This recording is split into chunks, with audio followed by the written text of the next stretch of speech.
ہمارے نبی کریم صلی اللہ علیہ وسلم کا زندہ و جاوید معجزہ اس دور میں بھی اگر کسی کو کہہ سکتے ہیں تو وہ اللہ کا قرآن ہے۔ یقیناً آج بھی اگر انگریز قرآن کو پڑھنا شروع کر دے نا تو اس کو راہ ہدایت مل جاتی ہے اور مل رہی ہے۔ اس دور میں بھی بے شمار انگریز ایسے ہیں، کافر ایسے ہیں، یہود و نصارہ ایسے ہیں کہ جو فقط اللہ کا قرآن پڑھ کر رسول اللہ کا کلمہ پڑھ کے مسلمان ہو جاتے ہیں۔ یہ قرآن پاک کا خاصہ ہے۔ ایسے ہی ایک آدمی یورپ کا رہنے والا وہ اللہ کا قرآن پڑھنا شروع کرتا ہے، حتیٰ کہ اس کی نظر حضرت سلیمان علیہ السلام کے واقعے پہ آ کے ٹک جاتی ہے کہ حضرت سلیمان علیہ السلام ایک دفعہ مجلس میں تشریف فرما تھے کہ اپنے ساتھیوں کو فرمانے لگے، یا ایھا الملأ ایکم یاتینی بعرشھا، کہ اے میرے ساتھیو، ملکہ بلقیس آ رہی ہے تو اب یہ مجھے بتاؤ کہ تم میں سے کون اس کا عرش، اس کا تخت اس کے آنے سے پہلے یہاں حاضر کر دے۔ تو حالانکہ حضرت سلیمان علیہ السلام یہ اپنے معجزے سے کر سکتے تھے، لیکن آپ کی بات میں یہ درس تھا، یہ نصیحت تھی کہ دیکھو میرے دربار میں بیٹھنے والے میرے خادم اور غلام بھی یہ کام کر سکتے ہیں۔ یقیناً اگر سلیمان علیہ السلام کے غلام کر سکتے ہیں تو رسول اللہ کے غلام بھی کر سکتے ہیں۔ تو حتیٰ کہ آصف بن برخیا آپ کا ایک خادم تھا، آپ کا ایک صحابی تھا، تو وہ کہنے لگا یا حضرت میں لے آتا ہوں، یہ تو کوئی مشکل کام نہیں ہے۔ تو پلک جھپکنے سے پہلے اس نے ملکہ بلقیس کا تخت حاضر کر دیا، پلک جھپکنے سے پہلے۔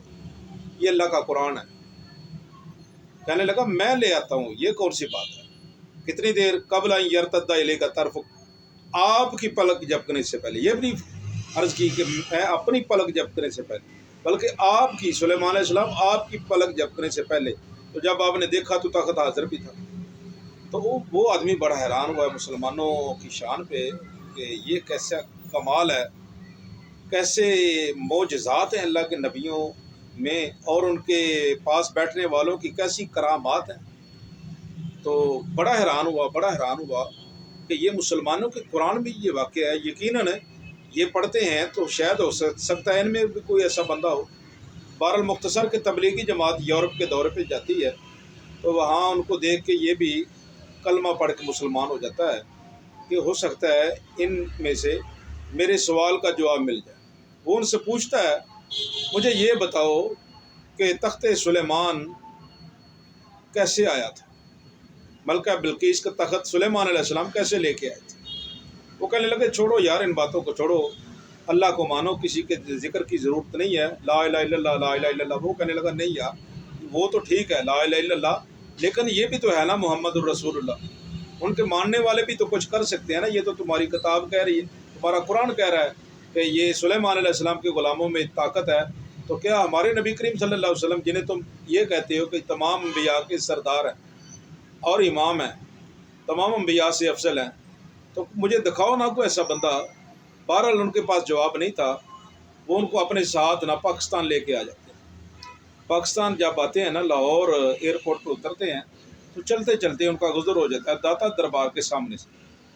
داتا دربار کے سامنے سے جب گزرتے ہیں نا تو وہ بڑا حیران ہوتا ہے کہ ادھر بہت سارے لوگ جا رہے ہیں اور بڑے بڑے مینار ہیں، یہاں اللہ کے ذکر کی آوازیں آ رہی ہیں، لوگوں کا رش ہے، دیگیں پک رہی ہیں، لنگر چل رہا ہے، اور رونقیں بحال ہیں، پھولوں کی پتیاں، بڑے بازار۔ وہ بڑا حیران ہوتا ہے، ان سے پوچھتا ہے یہ کیا ہے، ادھر کیا ہے؟ وہ کہنے لگا چھوڑیں یار، آپ ان کو چھوڑیں، آپ اللہ اللہ کریں، ہم آپ کو کہیں لے چلتے ہیں، اللہ کا ذکر کرتے ہیں۔ وہ کہنے لگا ٹھیک ہے یار، میں اللہ کا ذکر کا قائل ہوں، میں تو اللہ کا ذکر کرتا ہوں، ایسی کوئی بات نہیں، لیکن یہ تو بتاؤ نا ادھر کیا ہے؟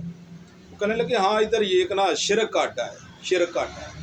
کہنے لگا اچھا چلو یار میں دیکھتا ہوں جا کے کہ اندر ہے کیا، اگر اتنی تانگ سے لوگ جا رہے ہیں، مطلب اتنا رش ہے پھر بھی لوگ جا رہے ہیں، اور دکم پیل بھی ہے پھر بھی لوگ جا رہے ہیں، آخر کوئی نہ کوئی چیز تو ہے نا۔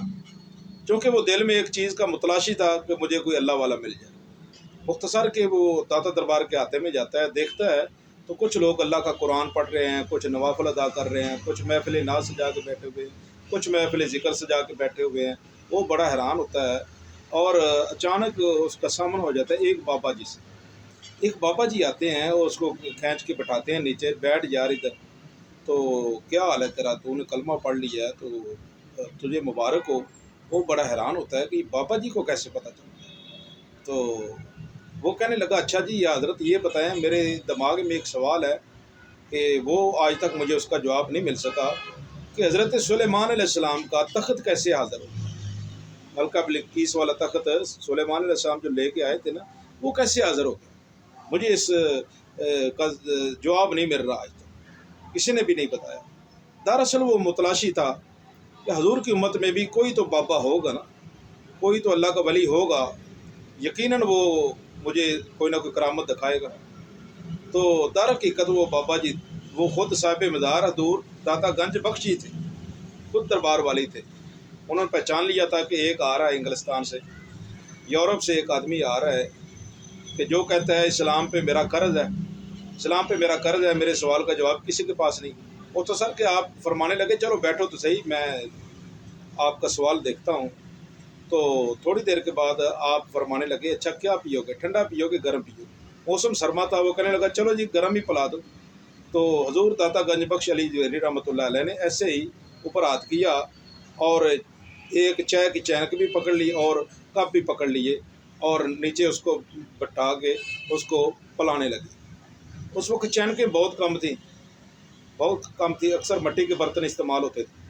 تو وہ اس نے جب کپوں کی طرف دیکھا، چینک کی طرف دیکھا، بڑا حیران ہوا، کہنے لگا یہ چینک تو میرے گھر کی ہے، یہ کپ جو ہے نا یہ تو میرے گھر کے ہیں۔ بڑا حیران ہوا، دل میں سوچ رہا ہے کہ یہ جو کپ ہے نا، یہ نشانی اور یہ چینک یہ تو میرے گھر میں ہے پڑی، اور میں اس سے چائے پیتا ہوں، یہ تو میرے گھر کا ہے برتن، یہ ادھر کیسے آ گیا؟ مختصر کہ تھوڑی دیر کے بعد حضور داتا گنج بخش علی جویری رحمۃ اللہ علیہ فرمانے لگے اب بتا تیرا کیا سوال؟ کہنے لگا جی وہ تخت کیسے آ گیا؟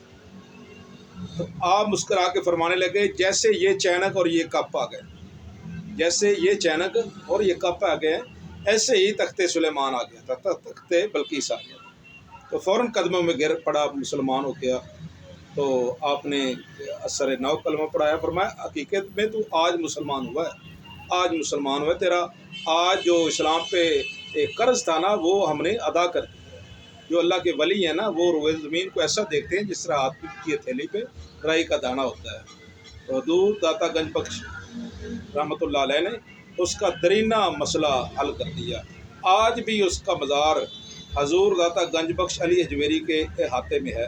نیچے اترے نا تو کھجوروں کے ساتھ فاروق انگلستانی اس کی قبر پہ لکھا ہوا، فاروق انگلستانی ساری زندگی وہ پھر داتا حضور کے قدموں میں ہی پڑا رہا کہ ان بابا جی نے میرا مسئلہ حل کر دیا۔